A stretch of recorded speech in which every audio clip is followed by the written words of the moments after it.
Hi, this is Melissa DeSormo. I am going to give the part two of the session of parenting with trauma. So last week I talked about a couple things.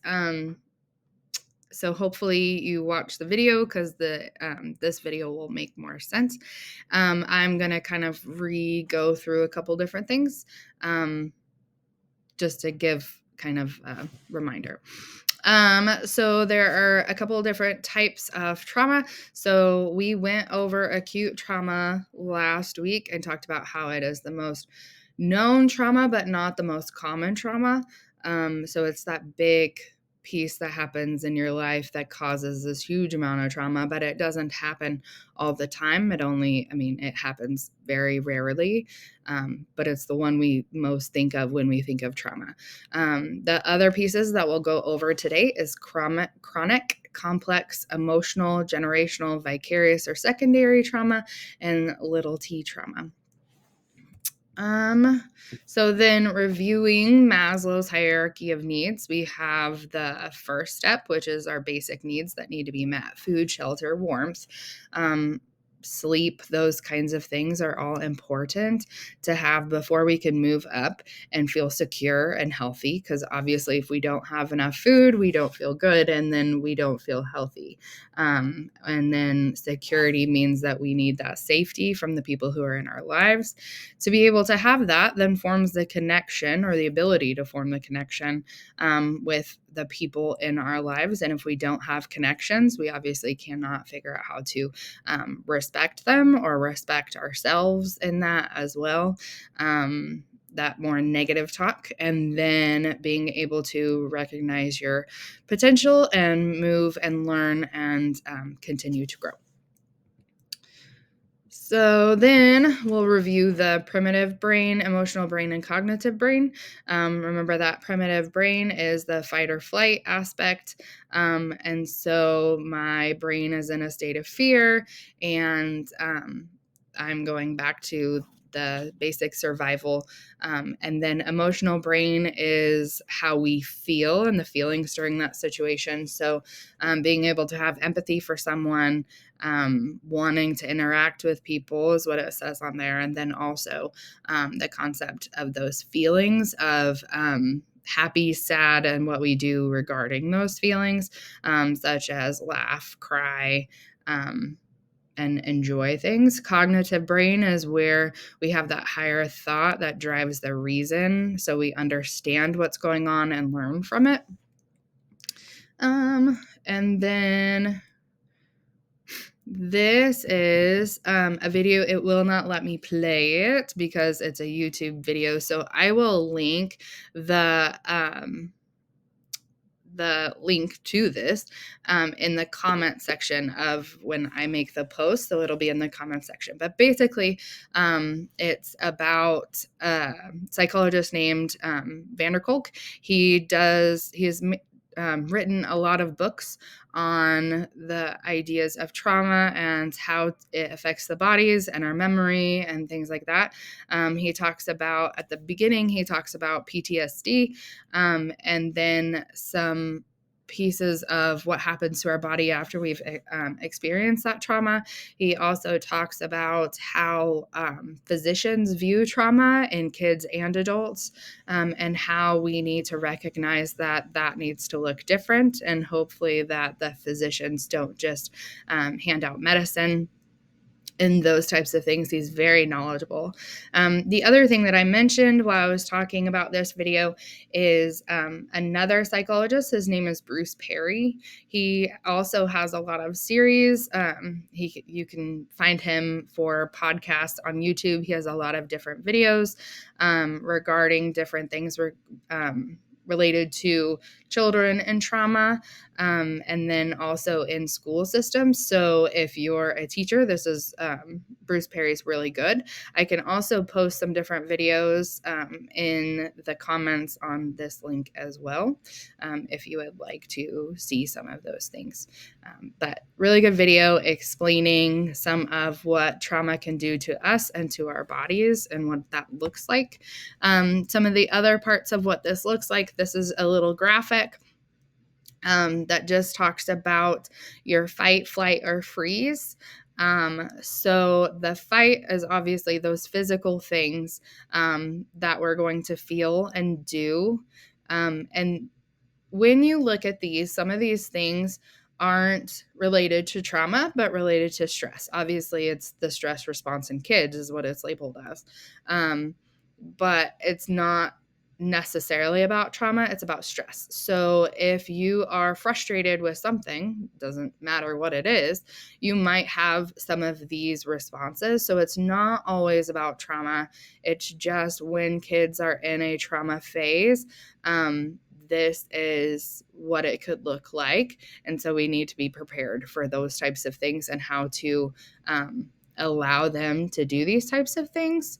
So I won't read all of them to you, but again, in the fight part, it's that physical. In the flight part, it's a mental thing, mental reactions. And then freeze is also mental and a little bit of physical as well. But it's those mental reactions to things, like avoiding and having different behaviors that show anxiety, those types of things. So part of this too with kids, as parenting and with teaching too, we have to realize that these are all valid. Some of their responses are not rational, so that means that they don't really understand that this is not the way you should act. Some adults feel this way too, of this is not the way you should act, and we need to help teach them the proper reaction to their stress and not judge them for the reaction to their stress, because everybody feels this way at some point in time. And at some level of frustration or stress, we all show something on this list.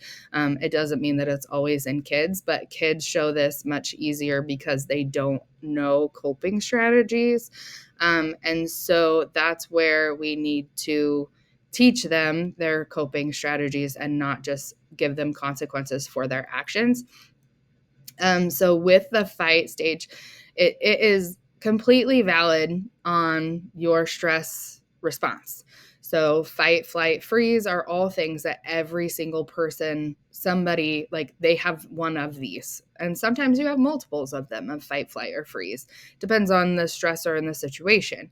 But we need to teach them that it's okay. It's okay to get angry. And this is, something that you do, that you need to get out with your anger. So instead of kicking, hitting, throwing, punching, those types of things, there are different ways that you can get that stress relief and that feeling out in more productive ways rather than destructive ways.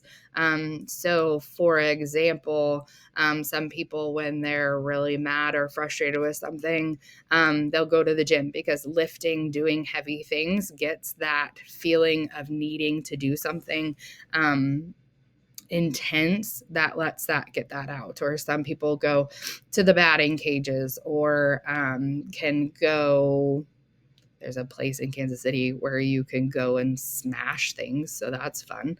So they have those things that are more fun and not destructive. But people still need that at times. The other thing with the flight is allowing them to disappear, not disappear forever, obviously, but giving them that space. So, helping them have their time and understand that it is completely valid for them to disassociate from a situation for a little while. It's taking that time to process and come back to it, but that they do have to come back to that situation. But this is where, if your child is having some of these stressors and some of these behaviors with those stressors, we have to back out, and that's okay. It's okay to admit that we need to stop and we need to let them process, because the more we egg and egg and egg and push and push and push, it's going to make it worse. And that's where we have trauma, is where we don't allow them to process their emotions and their feelings, and this becomes a normal thing. And it's hard to get them out of this being their normal thing. once it started. So us as parents need to make sure that we are responding correctly and appropriately to these different feelings, but allowing them to have that of getting that emotion out in whatever way that means. But we need to back off and know that they're in a place where they're not going to listen. They're not going to do what we're asking them to do because they are so stressed out. And if you think of it as an adult time frame, like an adult feeling, we have those same feelings and we want those same things. There are times as an adult, I get really upset and I get really high anxiety about stuff, and I need to just disappear for a little bit and process and be in quiet areas and not deal with everyone else. Or there's times where I can't focus because I'm so nervous about doing anything that I'm doing that makes me high anxiety. And so that kind of responds with that. And the same with the freeze of just not being able to do anything or accomplish anything. That's obviously you're freezing and you're not moving forward. You're not going backwards. You're just stuck. So, and then when we go into effects on the brain, so the brain holds on to those feelings, memories, and physical feelings. Through research, it takes 7 years to begin to reverse some of the effects of trauma with adequate treatment. So, what that means is we're stopping that trauma that's happening. It's not there anymore. You're being treated for it. So, all of those pieces that bring in the trauma for that person are gone, and they're working on treating it. It takes about 7 years for the feelings and how we react to that to start to reverse to where we could recover. The earlier that we stop that, the better, because it's easier to transition to healing. So a lot of people say, oh, kids are so resilient. Yes, they are to a point. So it still ingrains in your brain. It still ingrains in our feelings and our body language. And it's still there with us, even though as it might happen as a little kid, you may think, oh, they don't remember. Their body does. And they may not understand why they're processing something this way or why they're getting high anxiety about something else. But their body processes it that way. They don't remember it mentally, but it's there in their biology. So anyway, that means that those types of things need to happen to be able to let people heal. So, for example, with a little kid, they might be taken out of the home and into the system or adopted into a good family situation, and that takes away that stressor. And then they are able to start healing as long as they are getting adequate treatment, such as therapies, anything like that, really. Okay, then chronic trauma is the repeated prolonged trauma. So this is exposure to domestic, emotional, homelessness, traumatic grief. So that's like say somebody dies that is really important to you and you just continuously sit on it and it just continuously gets to you and you have that emotional piece where you cry on a regular basis, you remember it on a regular basis. So something like that. And so then that feeling recurs often. So it comes back often of what you think is going to happen. So with the domestic violence, watching people get hurt or beaten up or anything like that, or have that happen to you, that sticks with you. So for example, I watched a video the other day of this lady who had an abusive relationship, got into a better relationship, and the guy raised his hands and she freaked out about it. So that is a reaction to the trauma that she has had repeatedly. And so that our brain, even though we know that that person loves us and is there with us and is supportive, that reaction is still there. So those types of things. Homelessness, we talk about it being chronic chronic because that's a constant thing. It's really hard to get out of homelessness. And so, because of that, you're constantly wondering where you're going to be. You're constantly wondering whether you're going to have enough food, whether the weather is going to affect you, those types of things. So, it's a constant worry. It's not just one thing and it happens. It's all day, every day.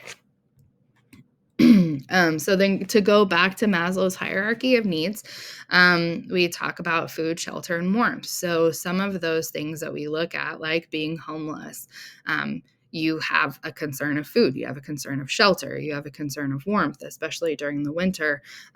That's hard. You can't just stay outside. It's way too cold for that. And so there's a bunch of things that we just talked about that go along with wondering whether we have the basic needs are met. And if our basic needs are met, remember, we can't go up and feel like we are secure in our life. We can sometimes feel like we're secure in certain people, but we're not secure in our life. And that hurts us and doesn't help us move on. Complex trauma is that they're bigger events, but not super big, but they happen often. So if you are exposed to violence, neglect, war, cultural or family dislocation, so that means that your family is somewhere else or you're seeking asylum from a different country, those kinds of things. This is also if you have pet, like you have pets that just keep dying like throughout your life. So for example, if you're a farm kid, you have plenty of farm animals that die because it's a process of life. And so those types of things happen, but sometimes for some people that's hard to process. And so it's kind of like that, or like you have a cat and then your cat dies and then you get another cat and then that cat dies. So it can be kind of hard. And you can come back to that and that's traumatic. Like if this keeps happening, then you don't want to do this anymore because it makes you sad. Things like that. So then emotional trauma is something that triggers an emotional response. So if you think of having a car accident and your brain comes back to that car accident on a regular basis, or you're driving a car and that brings that emotional piece back. And then same with natural disaster, death of a pet. So this is like one death of a pet and it makes you sad. Disappointing situations, simple bullying, prolonged stressful situations such as work or a relationship. So these are things that cause you to have an emotional response, whether that's being angry, sad, upset. Those types of things can cause you to have that, or panic attacks also come from this. For example, those that experience a car accident, it is quite possible for you to not want to drive after that or not be able to drive after that because emotionally that gets to you, and that causes a panic attack. And this is where your body's at because your body is panicking that you're going to have another car accident, that it's going to happen again. And so the same thing with like a natural disaster, like your house gets taken out or your family gets taken away or things like that with a natural disaster. That's difficult because those are things that you can't do anything about.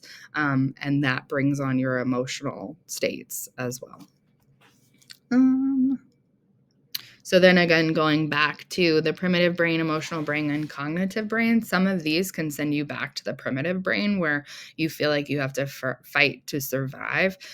Some of that can come from if you have domestic violence in your situation, you're going back to how can I survive? What can I do to do this? And a lot of the times you live in that primitive brain. Then when we talked about emotional trauma, you go back to that emotional brain where you feel all of those emotions, sad, angry, sometimes even happy that something happened. It doesn't, anyway, it doesn't always have to be super upset. And then cognitive brain is how do we process through that. So yes, you have these types of traumas, but still needing to recognize them and process through that and understanding how we get through that. And a lot of that is through therapy. And it's hard to do on our own. You have therapy, you have support groups, things like that that can help you process through some of the situations that happen.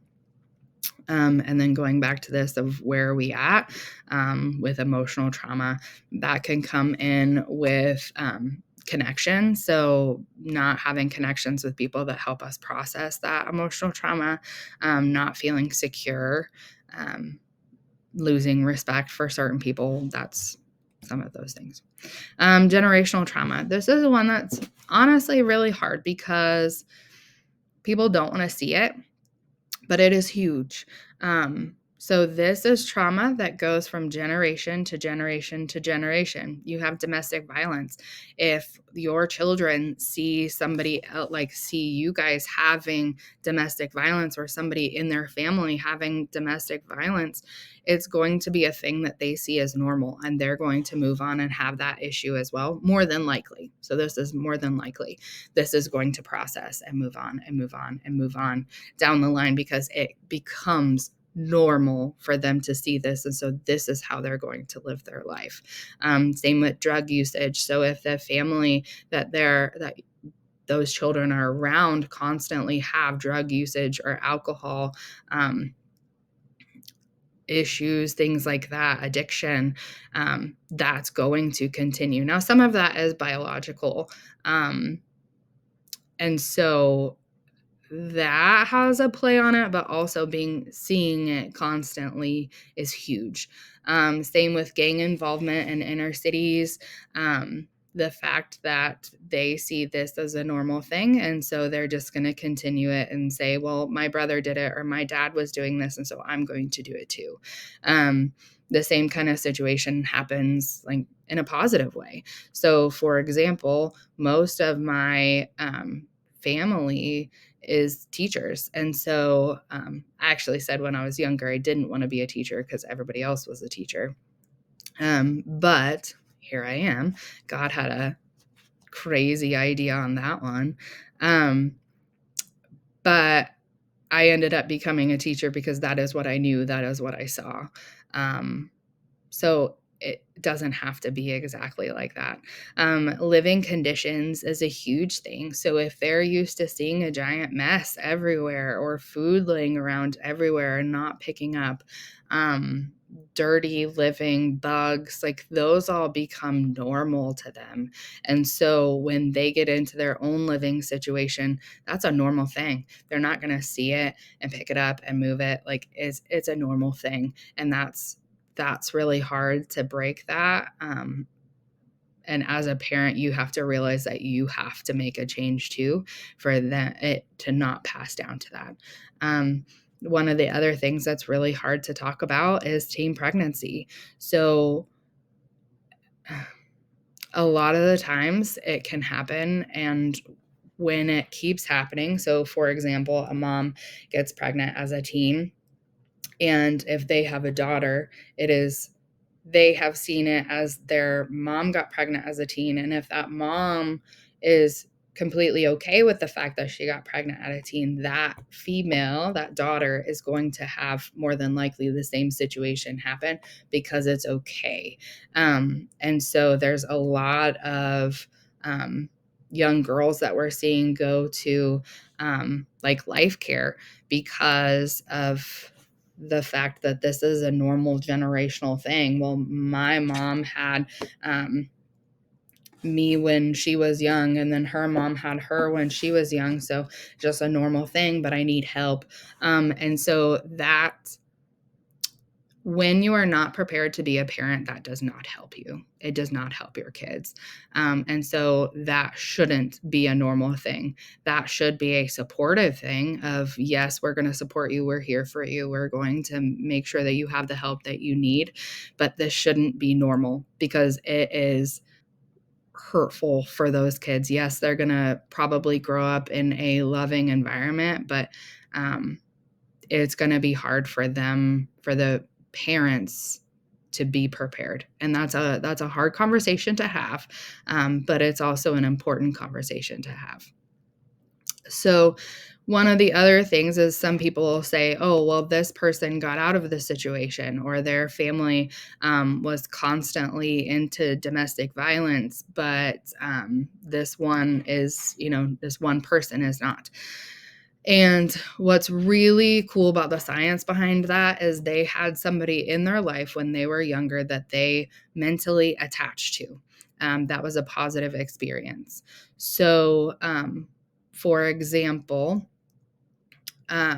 if you had a child, like there was a family, there was a mom and a dad that were having domestic violence issues and drug issues and things like that. And the 2-year-old was outside in a diaper and not being cared for, and the parents were inside. And somebody came in and took the child, and like a family member, a good family member, came in and took the child and helped to make the situation better. And even though that child is only 2 or 3, is a toddler, that's a positive situation that changed that temperament and that person, that changed the thought process in that person. And so growing up, that person then became successful and worked hard, and is different than their family. And so situations happen like that, where that person had a positive situation happen in their life. And so if you think of some of the movies that were made in the 80s and 90s of gang members that got out of gangs, or that, like if you think of Save the Last Dance, it's one of my favorite movies, but he ends up breaking the chain and gets out and becomes a doctor and does all of these things with his life and wants better. He got attached to his grandma, who had better plans for him. And there were also, you can do this as teachers as well, of being that person for them and breaks that chain. Same thing if the child gets put into care and then adopted by a good family, that can break that chain as well. So, and then secondary trauma is where you get this from, like TV, movies, sometimes watching domestic violence happen, that's not to you or not directly related to you, can also create a fear. So for example, I am terrified of clowns. Those of you who know me, please don't use this against me because it doesn't end well. But I'm terrified of clowns. So the only reason why I would be terrified of clowns is the movie It. I watched it when I was in 3rd grade, and had a very scary experience with it. And for a while was afraid of storm drains, still not a fan.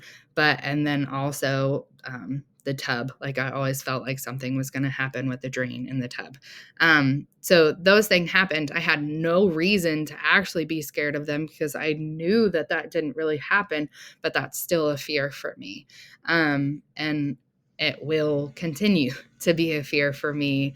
And that's really hard. But anything like that you have a fear of that doesn't, so it's a valid fear, but it is also not rational. So I also have a valid fear of being robbed, but I have never been robbed before, and I have never had that situation even come close to me before, but I'm scared of it happening. So it's one of those things. It could be if you have that fear of somebody breaking in as well, and you're the only one in the house, and it's kind of scary because you're like, oh, is something going to happen? I heard this noise. It wasn't me.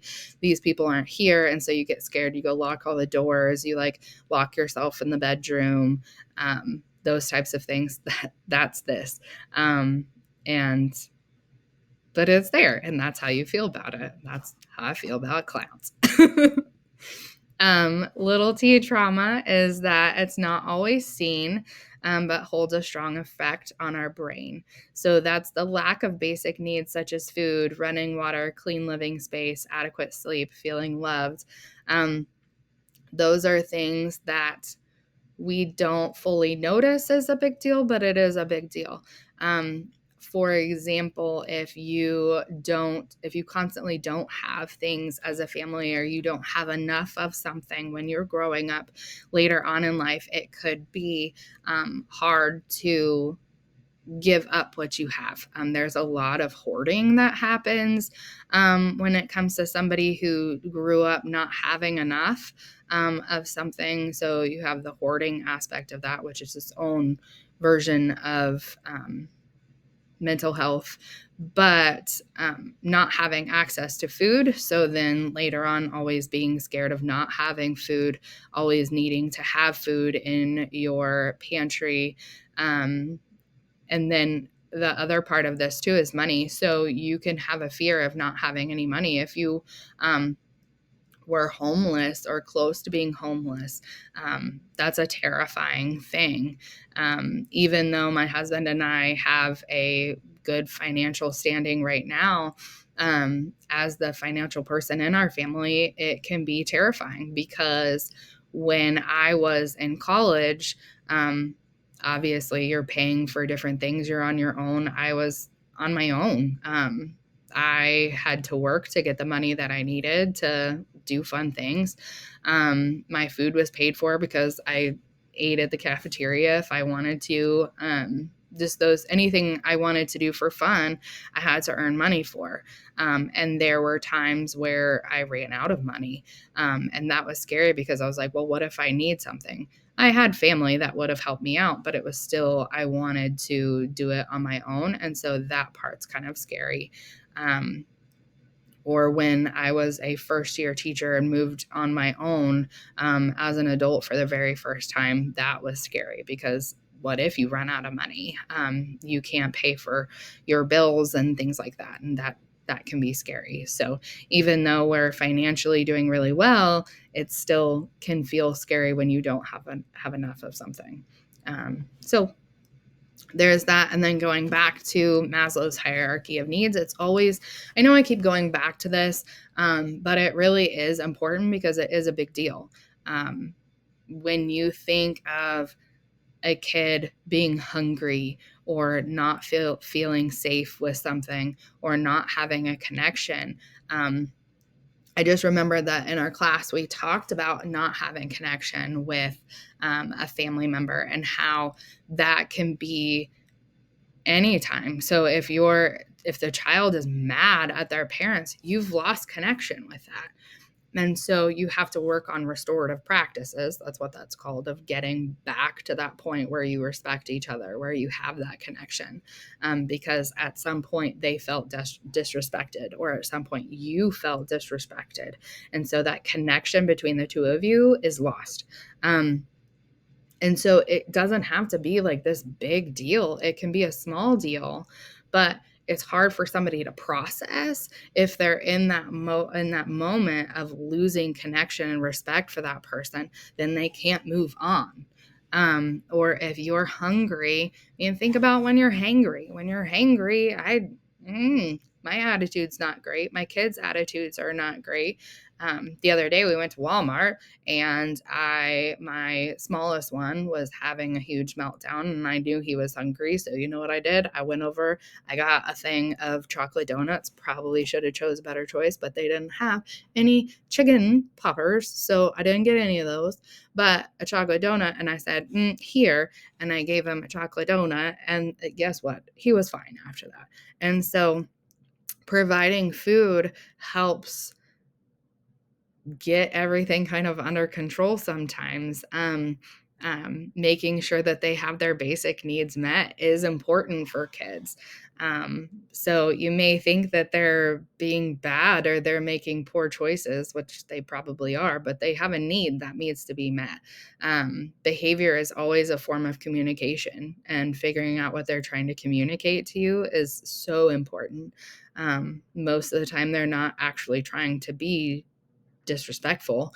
It just comes off that way because something is not being met and their behavior is happening. And sometimes it really doesn't matter who you are, whether you're their most loved person or not. So just looking at it like that and how that can be a big deal. And also knowing the stress response in kids and understanding this is what you're going to see and how can we help this. So then my other thing with that as the ending is that if you have any specific situations that you need or want some tips and tricks for, in our session, we brought up our own situations, and then I helped through some of that. So if you have anything, you can either put it in the comments on this video, or you can message me privately. That is completely up to you. So anyway, this is it. This is a longer presentation that I had. So hopefully if you've gotten this far, have a good day.